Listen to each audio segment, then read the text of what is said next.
Fala pessoal, sejam muito bem-vindos aqui ao canal. E como é que você faz para montar uma carteira de investimentos com R$ 5.000, por exemplo? Nesse vídeo de hoje eu vou te falar sobre isso porque eu vou pegar as principais perguntas, os principais comentários que vocês deixaram nos vídeos anteriores e vou utilizar esse vídeo de hoje para responder essas questões, tá? Já é um quadro que você que acompanha aqui o canal já está acostumado que eu respondo essas perguntas, esses comentários, tá? Então, se você está chegando agora, seja muito bem-vindo. Meu nome é Ricardo Natali, esse é o canal Lucro FC, são 3 vídeos por semana. Já se inscreve aqui, deixa sua dúvida, seu comentário que eu leio todos, tá? Pode ser que eu não consiga responder, mas o comentário que você deixar serve para eu produzir novos conteúdos, tá bom? E também compartilhe isso com seus amigos que vai ser muito legal. Hoje vai ter sorteio, tá? Tem sorteio do meu livro, esse aqui tá até embalado ainda. Eu vou mandar pelo correio. Sorteio domingo que vem lá no meu Instagram, @LucroFC. Qualquer comentário que você deixar aqui embaixo desse vídeo vai concorrer a esse livro que eu mando pelos correios para você, beleza? Então deixa aí seu comentário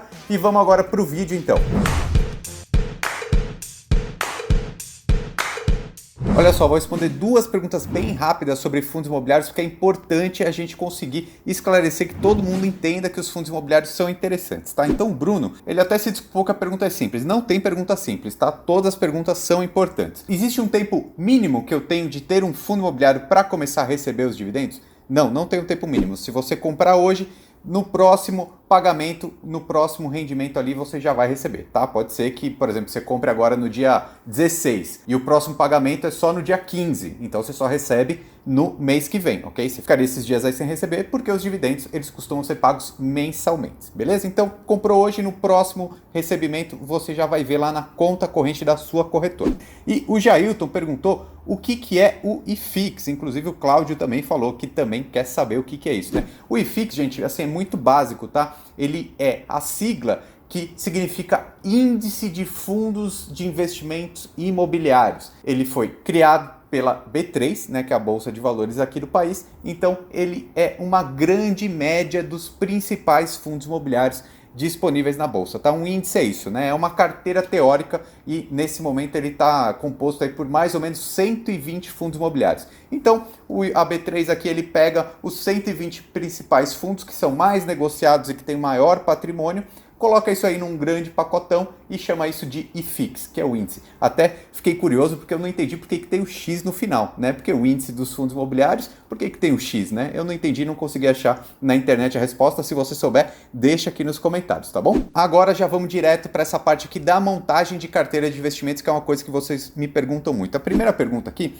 é do Pereira. Ele disse sobre a taxa Selic, se ela interfere nos fundos imobiliários e se a taxa Selic ela caiu por causa da pandemia ou se isso já ia acontecer naturalmente. Realmente, isso daí é verdade, tá? A queda da taxa Selic influencia diretamente vários investimentos, praticamente todos, mas acerta em cheio os fundos imobiliários. Normalmente, quando a Selic cai, os fundos imobiliários tendem a subir, tá? Então, pela questão da pandemia toda, a Selic caiu muito mais rápido e caiu até mais do que era esperado, tá bom? Então, não era a perspectiva mesmo. Como a inflação está muito baixa, a Selic caiu também, então os fundos imobiliários aí estão surfando bons momentos. A gente não tem uma grande perspectiva nos próximos anos, pelo menos 1 ou 2 anos, de Selic mais alta. Então, realmente está na hora de pensar em renda variável sim, e os fundos imobiliários são a porta de entrada. Mas agora eu queria ressaltar esse comentário aqui do Patrimônio em Ação, que ele disse que é sempre bom lembrar que fundo imobiliário não é reserva de emergência, tá? Teve bastante curtida aqui, teve 43 curtidas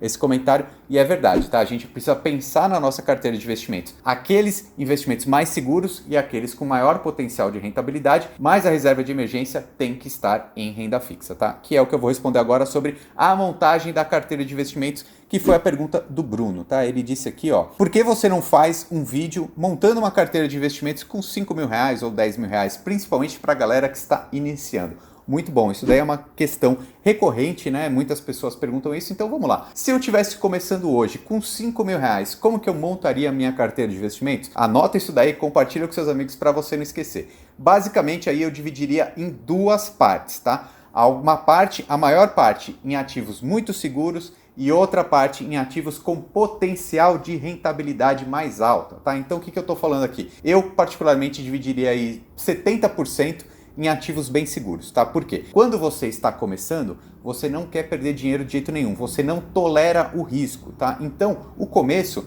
você não precisa nem se preocupar tanto com altíssimas rentabilidades.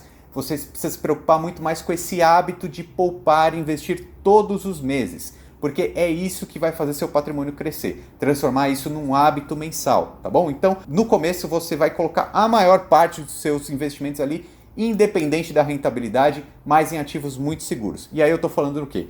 Principalmente tesouro direto.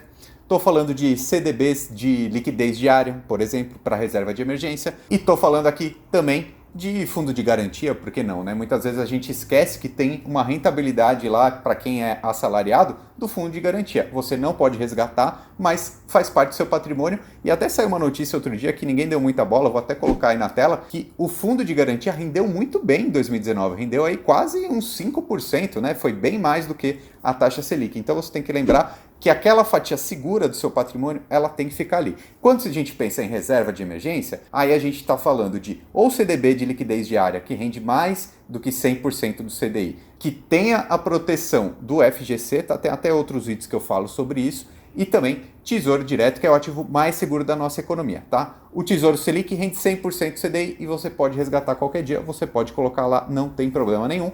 E o ativo que eu mais gosto do Tesouro Direto, também vou colocar outros vídeos que eu já falei sobre isso, é o Tesouro IPCA, porque é aquele título que protege o seu dinheiro do aumento da inflação. Então sempre vai render mais do que a inflação, então sempre o seu poder de compra vai estar protegido. É um tipo de investimento aí de médio e longo prazo, tá? Mas nessa parte aí mais segura da minha carteira, eu colocaria esses ativos aí. Muito Tesouro Direto, CDBs e aqueles títulos ali que até você tem algum tipo de benefício fiscal, né? Como eu disse, um FGTS, por exemplo, ou até mesmo uma previdência privada, se for o seu caso, também já fiz outros vídeos sobre isso. Mas o fato aqui é, deixa 70% do seu dinheiro em ativos muito seguros. E a outra parte ali, os 30%, você faz o quê? Aí você vai colocar em ações ou em fundos imobiliários. Também vai depender um pouquinho do seu perfil de risco.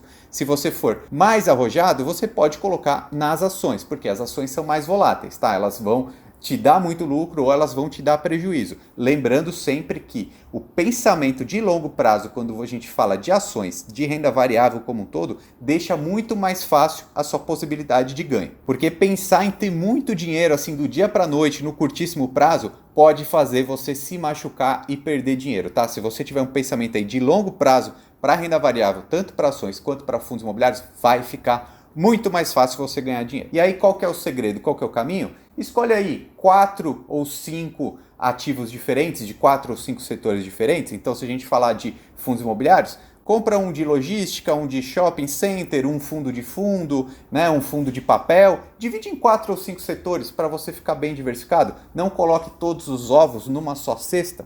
Assim também para as ações, quando você for pensar em montar uma carteira ali, mesmo com aqueles 30% que você estiver começando a sua carteira, não vai pensar em colocar tudo numa ação só, né? Então você pode comprar uma ação de uma empresa bem grande que você quer ser sócio por muitos anos, aí, sei lá, de repente um Itaú, uma Vale, uma Petrobras, uma Natura, enfim, uma empresa muito sólida. Uma outra parte você pode colocar ali numa empresa que seja uma small cap, que tem um potencial de lucro no futuro, mas que ainda seja muito pequena. Aí você pode pensar na Fleury, você pode pensar na Santos Brasil, enfim, você pode pensar em várias outras, assim, que enfim, você pode ver essas ações small caps, que são pequenas e são muito mais arriscadas, então você tem que colocar menos dinheiro nela e também pode focar bastante nas ações boas pagadoras de dividendos. Aí a gente fala de ações do setor bancário, né? Itaú, Bradesco, Itaúsa, né? Que é a mais famosa. Há ativos também do setor de energia elétrica, então tem a Taesa, a Transmissão Paulista, enfim, tem várias outras. Há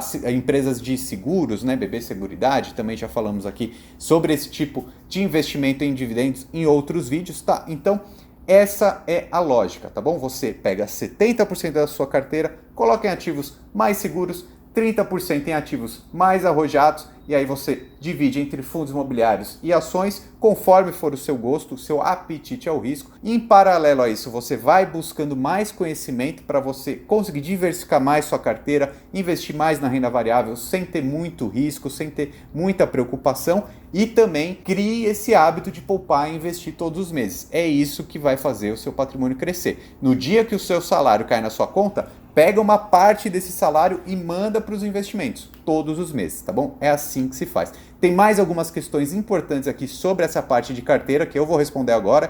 Inclusive tem uma pergunta bem legal, vou deixar por último para você ficar aqui comigo também, beleza? Então agora do Gustavo, ele disse aqui, ó, é bom ter quantas empresas do mesmo setor na carteira? Estou pensando em ter 2 de cada setor. Olha, Gustavo, eu vou ser bem sincero, eu particularmente preferiria ter uma só de cada setor, acho que eu já estaria satisfeito, tanto de fundos imobiliários quanto de ações. Se você quiser ter 2, tudo bem, né? Até porque assim, conforme seu patrimônio vai crescendo mais, é mais fácil você diversificar, né? Porque, digamos, se você tiver R$1.000 ou R$5.000, não dá para você comprar 20 ou 30 ações diferentes, né?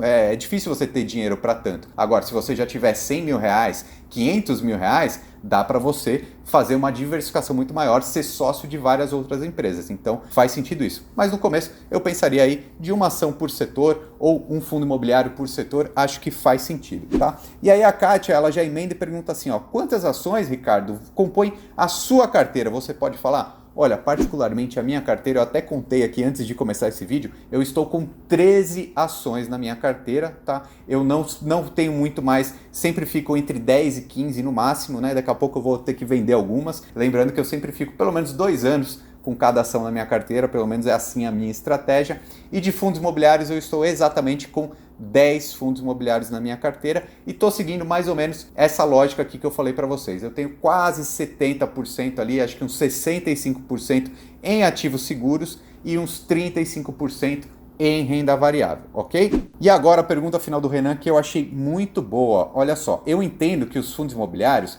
são ativos mais estáveis que as ações. Sim, concordo. E eu pretendo aumentar meu percentual na carteira deles quando ficar mais velho. A minha pergunta é, em que momento devo ter na minha carteira mais FIIs do que ações? E em qual momento posso ter somente FIIs e viver de renda mensal? Essa pergunta aí é ótima, porque a gente tem que entender que conforme for o período de vida da pessoa, o percentual em cada tipo de investimentos com certeza vai variar, né? Se você for mais novo, se você tiver o tempo a seu favor, de repente você tem 18 anos, você pode ter uma carteira um pouquinho mais arriscada, né? De repente você pode colocar 40%, 45% em ações, porque você não precisa para o curto prazo, entende? Mesmo que tiver uma oscilação, uma volatilidade, você tem o tempo a seu favor. Porém, o contrário, digamos que você já tenha 60 anos de idade e já tenha 1 milhão de patrimônio. Nesse caso, você não quer mais tanto risco, né? Até porque a sua idade ativa de trabalho já caiu muito, né? Se você precisar trabalhar para receber o seu salário,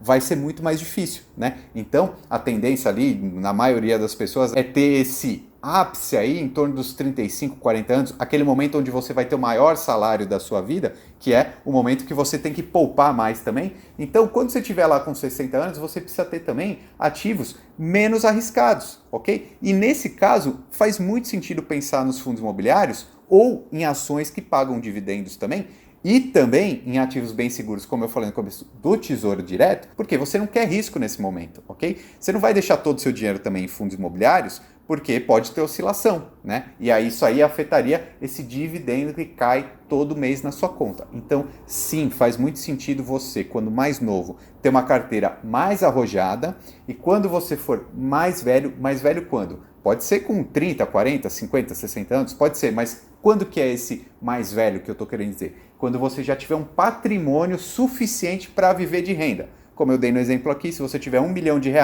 e tiver uma carteira que renda 1% ao mês, esse R$1 milhão rende para você 10 mil todos os meses. É como se fosse o seu salário. Então, quando você atinge esse momento, que é o que a gente chama de independência financeira, aí sim, seus ativos, eles não precisam mais conter alto risco, tá? Você pode deixar uma parcela bem pequena ali em ativos arrojados e a maior parte ali preservando seu patrimônio e gerando dividendos, a tal da renda mensal que a gente tanto fala, ok? Se você gostou desse vídeo, então deixa seu like, se inscreve aqui no canal e, óbvio, deixe sempre seus comentários, que isso serve para a gente continuar produzindo novos conteúdos. Compartilhe também com seus amigos. Um abraço e até mais!